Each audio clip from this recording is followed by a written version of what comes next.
இப்ப தொழிற்சாலைக்கு எதிரானது செங்கோடி இயக்கம்னு ஒரு கட்ட கட்டுவாங்க. ஒரு கொடியை ஊண்டிட்டா செங்கோடி இயக்கம் புரிஞ்சுக்கப்பா. ஆமா, ஒரு நில உடைமையா இருந்து எதுவும் தொழில் வரையில எந்த தொழிலையும் எதிர்த்து முன்னேற்றத்தை எதிர்த்து என்னைக்கும் செங்கோடி இயக்கம் நின்னதில்லை. முற்போக்காத்தான் போயிருக்கு. ஆனா அதுக்குள்ள அவன்ல வேலை பார்க்கிற உரிமை அதுதான் முக்கியம். ஆமா, சங்கம் வைக்கிறதுக்கு ஒரு உரிமை இருக்கு. இந்த மேடை இருக்கு, ஆமா, இந்த சேர் இருக்கு. சரி, இந்த சேரு முதலாளி தயார் பண்ற முதலாளி சேரே வா அப்படின்னா வந்துருமா? எப்படின்னே வருமா? வராது. மைக்கு தயார் பண்ற முதலாளி ஆமா மைக்கு வான்னா வருமா? கடகடன்னு கொட்டுமா?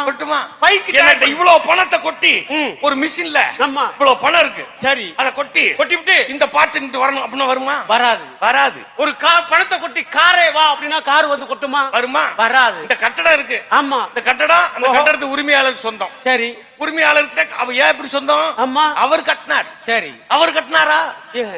சின்ன பிள்ளைங்க விளையாட்டுக்கு சொல்லுவான் தெரியுமா? தாஜ்மஹாலை கட்டியது யார்? தாஜ்மஹாலை கட்டியது யாருப்பா? அவரு ஷாஜகான். ஆனா ஸ்கூல்ல உண்மையா சொல்லுவாங்க. என்ன சொல்லுவாங்க? பிள்ளைகள் எல்லாரும் சொல்லிருக்கோம். என்ன சொல்லுவாங்க? தாஜ்மஹாலை கட்டியது யார்? கொத்தனார். ஈஸியா சொல்லிவிடுவாங்க. சிம்பிளா சொல்றதுதான் இது உண்மை.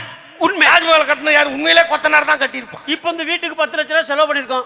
10 லட்சம் ரூபாய வச்சுக்கிட்டு ஆமா கனவு கண்டுகிட்டு வேணா படுத்திருக்கலாம். ஆனா கட்டடம் வராது. அந்த கட்டடம் உருவாகணும்னா உழைப்பு வேணும்.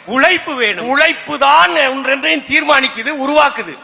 அந்த உழைப்புக்கேற்ற உரிமையை கொடு அப்படின்னு கேட்கறதா செங்கோடி இயக்கத்தோட வேலையை ஒழிய அதுதான் தொழிலாளியோட நோக்கம். உழைக்காத, மூடிடு, சும்மா அப்படி பண்றது இல்ல. அது இல்ல.